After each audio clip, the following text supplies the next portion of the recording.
Lanjut, Bu. Baik. Shalom Bapak Ibu yang diberkati Tuhan, kita jumpa kembali dalam FWF Osaka, Filmon Wongso Fellowship, obrolan santai keluarga Allah. Malam hari ini kita akan diberkati dengan pelayanan firman Tuhan yang akan dibawakan oleh hambanya, Bapak Pendeta Daniel Leunufna dari Jakarta, yang akan membawakan topik eksposisi kejadian 28. Untuk hambanya, Pak Pendeta Daniel Leunufna, waktu saya serahkan. Silakan Pak Pendeta. Baik, terima kasih Bu Ayu atas kesempatan yang diberikan. Terima kasih FWF Osaka. Sebelumnya mari kita satu dalam doa. Terima kasih Bapak, urapi hamba-Mu karena hamba terbatas dalam hikmat dan kata-kata. Dan mari Roh Kudus bekerja bagi kami semua agar kami bisa memahami apa maksud Tuhan dalam kebenaran firman yang nanti kami akan seringkan. Dalam nama Yesus kami berdoa. Amin. Shalom Bapak Ibu yang terkasih dalam Tuhan, hamba-hamba Tuhan yang ada di tempat ini di FWF Osaka, kiranya sehat selalu dan senantiasa dilingkupi oleh kasih dan hikmat Tuhan. Puji Tuhan, kita ketemu lagi dan kali ini saya diberikan tema eksposisi kejadian pasal 28. Dalam kejadian pasal 28 ada dua judul dalam tulisan di kejadian pasal 28. Yang pertama berbicara tentang bagaimana pesan-pesan seorang tua, harapan orang tua kepada anaknya, yaitu Yakub. Yang kedua adalah pengalaman spiritual Yakub itu sendiri. Nah, tetapi sebelumnya saya akan mengajak kita untuk melihat bagian yang sebelumnya di pasal 27, sebelum kita masuk lebih jauh dalam pasal 28. Ini ada kaitan yang sangat erat, dan kita sama-sama mengetahui bahwa ada cerita tentang bagaimana Ribka ketika mendengarkan bahwa Ishak akan memberikan berkatnya kepada anak yang tertua, secara tradisi bahwa anak laki-laki yang tertua itu yang akan mendapatkan warisan berkat dan lain-lain, dan dia diprioritaskan. Nah, kemudian cerita selanjutnya bahwa Ribka berinisiatif untuk berkat itu didapatkan oleh Yakub. Nah, kemudian terjadi ketika Ishak menumpangkan tangannya kepada Yakub, nah ternyata itu sudah diakali sedemikian. Ya, badannya dipakaikan bulu dari binatang sehingga Esau itu berbulu, dan akhirnya Yakub memberikan berkatnya kepada Ishak memberikan berkatnya kepada Yakub. Ketika Esau pulang, ternyata berkat itu sudah dirampas dalam tanda kutip oleh Yakub. Nah, dua kali Esau katakan bahwa Yakub menipu dia.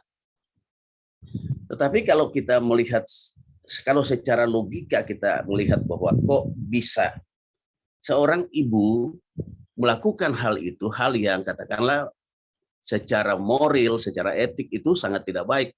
Kenapa harus menipu untuk mendapatkan berkat? Kenapa harus mengakali situasi untuk mendapatkan berkat?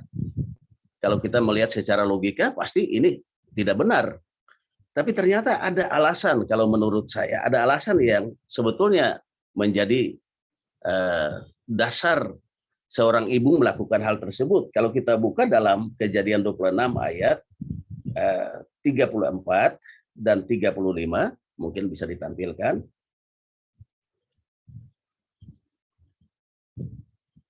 Ketika Esau berumur 40 tahun, ia mengambil Yudit anak Beri orang Het dan Basmat, anak Elon orang Het, menjadi istrinya. Kedua perempuan itu menimbulkan kepedihan hati bagi Ishak dan bagi Ribka.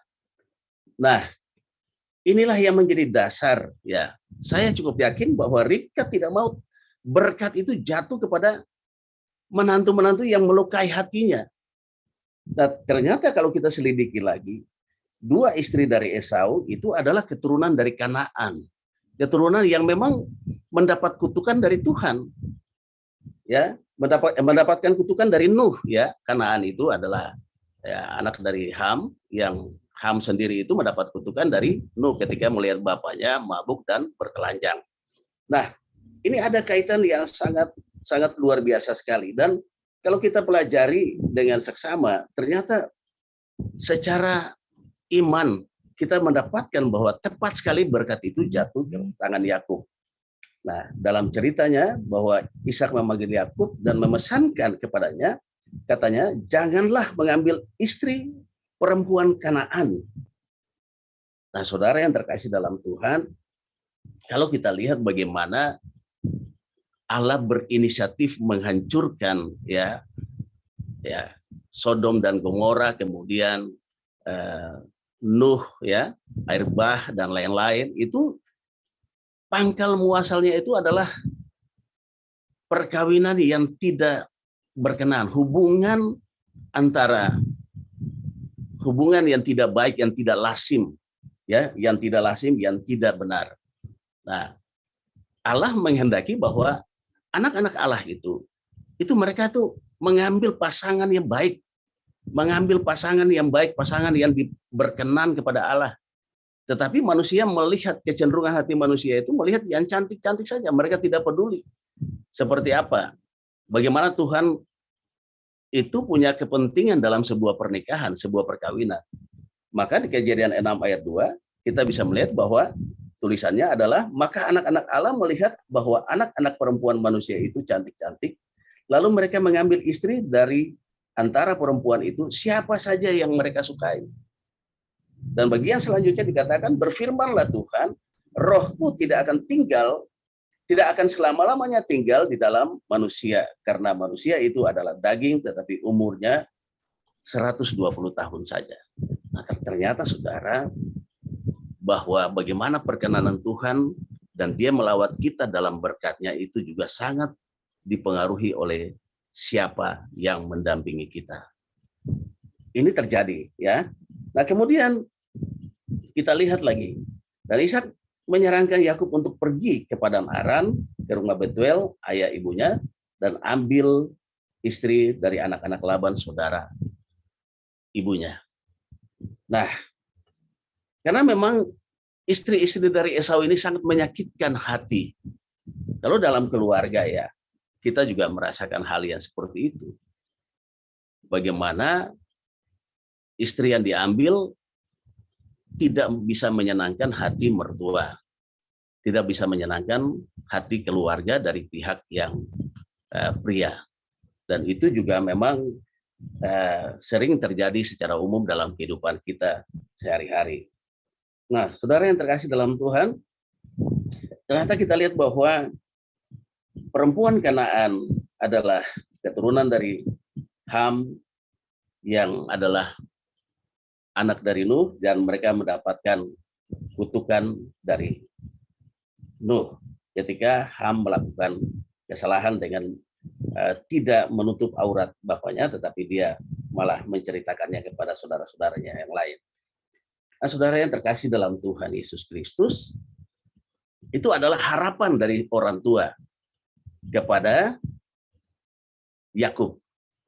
Nah, kita lihat bahwa ketika Esau melihat bahwa Ishak telah memberkati Yakub, ya, ada ayat 6, dan melepasnya ke Paddan Aram untuk mengambil istri dari situ, pada waktu ia memberkatinya, ia memesankan kepada Yakub, janganlah ambil istri dari antara perempuan Kanaan, dan bahwa Yakub mendengarkan perkataan ayah dan ibunya dan pergi ke Paddan Aram. Maka Esau pun menyadari perempuan Kanaan itu tidak disukai oleh Ishak ayahnya. Nampaknya waktu Esau mengambil istri-istrinya yang sebelumnya, dia tidak mempertimbangkan bagaimana orang tua disenangkan atau tidak. Memang secara jujur, perkawinan itu ada antara dua pihak, pria dan wanita. Tetapi kita tidak bisa pungkiri bahwa juga akan melibatkan perasaan, melibatkan keluarga yang lain. Nah, melibatkan orang tua. Sehingga itulah yang terjadi, banyak perkawinan ketika mereka sudah melangsungkan perkawinan, maka seperti ada jurang yang besar di antara anak itu dengan orang tuanya sendiri karena istrinya. Dan Bapak Ibu Saudara yang terkasih, itu juga yang terjadi dalam kehidupan kita. Apalagi kita mengambil orang yang latar belakang budayanya berbeda. Latar belakang budayanya berbeda dan sangat mungkin berbeda dalam banyak hal. Berbeda dalam banyak hal. Itu akan menjadi satu konflik tersendiri di dalam keluarga. Menjadi satu konflik tersendiri dalam keluarga. Itulah sebabnya standar yang Tuhan berikan kepada kita bahwa kita harus memilih orang-orang yang takut akan Tuhan. Tidak sembarangan. Perkawinan ini menjadi satu hal yang menyebabkan Allah itu murka kepada manusia dan menyebabkan Sodom dan Gomora, kemudian air bah itu Allah turunkan bagi manusia. Nah, saudara yang terkasih dalam Tuhan, itu adalah bagian yang pertama, harapan seorang tua kepada anaknya. Dan inilah yang menjadi satu hal yang harus diperhatikan oleh kita untuk kita mengajarkan kepada anak-anak kita bahwa perkawinan itu tidak asal orang melangsungkan keturunan saja. Tidak asal orang itu melakukan meminang pasangannya, lalu kemudian melangsungkan keturunannya dan hidup dan menyambung keturunan dan sebagainya. Tidak asal seperti itu. Tetapi ada keterlibatan Allah di dalamnya. Sebab dalam sebuah pernikahan yang disukai, yang dikehendaki oleh Allah, itu ada berkat-berkat yang akan diterima, berkat-berkat yang akan mengalir. Nah, institusi rumah tangga itu adalah institusi yang paling awal yang Allah ciptakan. Allah ciptakan, sehingga ini menjadi penting. Keluarga yang baik, keluarga yang betul-betul takut akan Tuhan, maka juga akan berdampak kepada sekitarnya, berdampak kepada masyarakat, berdampak kepada gereja, bahkan berdampak kepada negara. Itulah sebabnya keluarga ini menjadi satu hal yang sangat penting. Pemilihan pasangan itu bukan hal yang asal-asalan saja. Nah, pengaruhnya adalah bagaimana campur tangan Tuhan dalam keluarga itu. Kalau kita punya pasangan yang tidak takut akan Tuhan, maka Allah juga tidak berkenan kepada kita. Yang kedua adalah pengalaman spiritual Yakub, bahwa kalau kita lihat saudara, Yakub adalah cucu dari Abraham. Sebetulnya berkat itu kalau kita lihat secara histori, bahwa Yakub sudah mendapatkan berkat itu lewat kakeknya Abraham. Tetapi itu tidak serta-merta terjadi, bahwa Yakub harus berjuang sendiri. Dia harus mendapatkan perkenanan Tuhan, dan dia harus membangun hubungannya secara pribadi dengan Tuhan. Ya, banyak orang merasa bahwa karena orang tuanya adalah seorang hamba Tuhan, seorang pendeta yang sudah melayani Tuhan dengan luar biasa, sehingga dia santai-santai saja dan dia merasa tidak perlu karena orang tua saya sudah melakukan banyak hal untuk Tuhan. Dan itu pernah saya alami ketika saya masih muda. Pernah saya alami. Bagaimana orang tua saya, dia mendapatkan penganiayaan, berkorban untuk pekerjaan Tuhan. Dan luar biasa Tuhan pakai dia melakukan banyak hal, memenangkan banyak jiwa, mujizat terjadi, dan lain-lain, dan lain-lain. Dan kemudian ketika kami mengalami satu keterpurukan, saya sendiri mengalami satu keterpurukan, mengalami satu situasi di mana saya ada di titik terendah dalam hidup saya. Di situ saya berkata bahwa orang tua saya melayani Tuhan, kenapa kami mengalami keterpurukan ekonomi seperti ini? Kenapa kami semua gagal seperti ini? Pendidikan kami gagal, semua hancur-hancuran. Kan orang tua saya melayani pekerjaan Tuhan, luar biasa sampai dia berkorban, dipukul, dianiaya sampai berdarah-darah. Kenapa kami mengalami ini? Ternyata Tuhan kehendaki bahwa kita harus membangun hubungan satu-satu pribadi, masing-masing kita dengan Tuhan, sekalipun orang tua kita sehebat apapun di dalam Tuhan. Karena urusan perkenanan Tuhan itu urusan pribadi kita dengan Tuhan. Tidak serta-merta Yakub adalah cucu Abraham dan kemudian dia bersantai-santai dan kemudian berkat itu mengalir atas hidupnya. Tidak seperti itu, saudara. Nah, itulah sebabnya kita melihat banyak anak-anak dari hamba-hamba Tuhan, ya, yang hebat dan ternama dan pelayanannya sangat luar biasa, jemaatnya di mana-mana dan sebagainya. Seorang pemimpin besar, bisa saja anak-anaknya hidup tidak berkenan di dalam Tuhan. Bisa saja anak-anaknya hidup terbalik 180 derajat, bisa. Kenapa?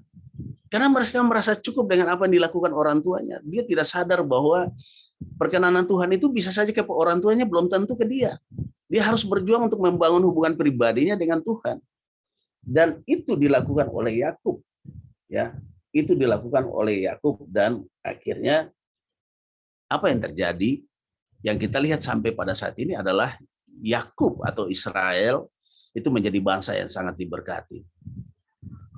Memang bangsa-bangsa itu, banyak bangsa-bangsa lain yang mencoba menghancurkan Israel. Berkali-kali Israel itu diserahkan, dicerai-beraikan. Tetapi kasih Tuhan, berkat Tuhan itu tetap ada pada mereka. Dan mereka berkumpul lagi dan menjadi satu bangsa yang kuat saat ini. Dan hari ini kita melihat mereka menghadapi perang, kita juga berdoa untuk mereka. Nah, saudara yang terkasih dalam Tuhan, inilah yang bisa kita lihat dari cerita ini, bahwa pengalaman spiritual kita dengan Tuhan itu sangat penting sekali. Membangun satu hubungan yang erat dengan Tuhan sangatlah penting. Nah, kembali kita melihat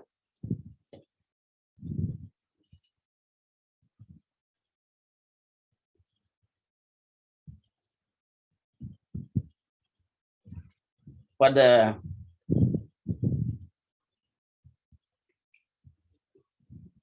Kejadian 27 ayat 46, satu hal lagi yang saya ingin sampaikan lagi. Kejadian 27 ayat 46. Kalau kita lihat di situ, bahwa penting sekali bahwa menjadi keluarga yang takut akan Tuhan itu juga mempunyai dampak bagi orang-orang di sekitarnya. Dan memang ini satu hal yang menjadi dasar yang sangat kuat. Ketika Ribka memutuskan untuk Yakub itu didandani sedemikian rupa dan mendapatkan berkat dari bapaknya, ternyata memang itu dasarnya sangatlah kuat. Ya, istri Ishak itu sangat stres. Ya, dia tidak nyaman dengan menantu-menantunya. Dan kemudian kalau dalam pikiran saya bahwa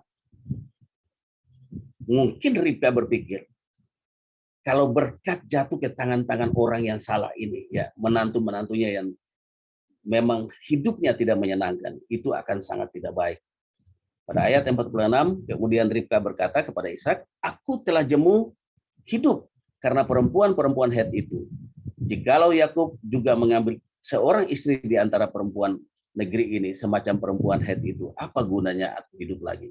Ini kebencian yang sangat mendalam, rasa tidak suka yang sangat mendalam. Mungkin cara hidup mereka itu sangat-sangat tidak baik, ya, yang menyebabkan seorang istri mengambil keputusan untuk berkat dari suaminya tidak jatuh ke tangan yang salah. Dan itulah ya luar biasanya ya kepekaan daripada seorang istri, yaitu Ribka. Dia sangat peka dan dia melihat apa yang terjadi dalam keluarga mereka semua, anak-anaknya, menantu-menantunya, dan dia akhirnya membuat keputusan yang kalau memang secara logika kita lihat memang tidak tepat, tidak baik gitu kan, menipu untuk mendapatkan berkat. Tetapi secara iman kalau kita lihat ini sangat tepat. Nah, saudara, kehidupan kita, kehidupan pasangan kita itu akan sangat mempengaruhi bagaimana campur tangan Tuhan.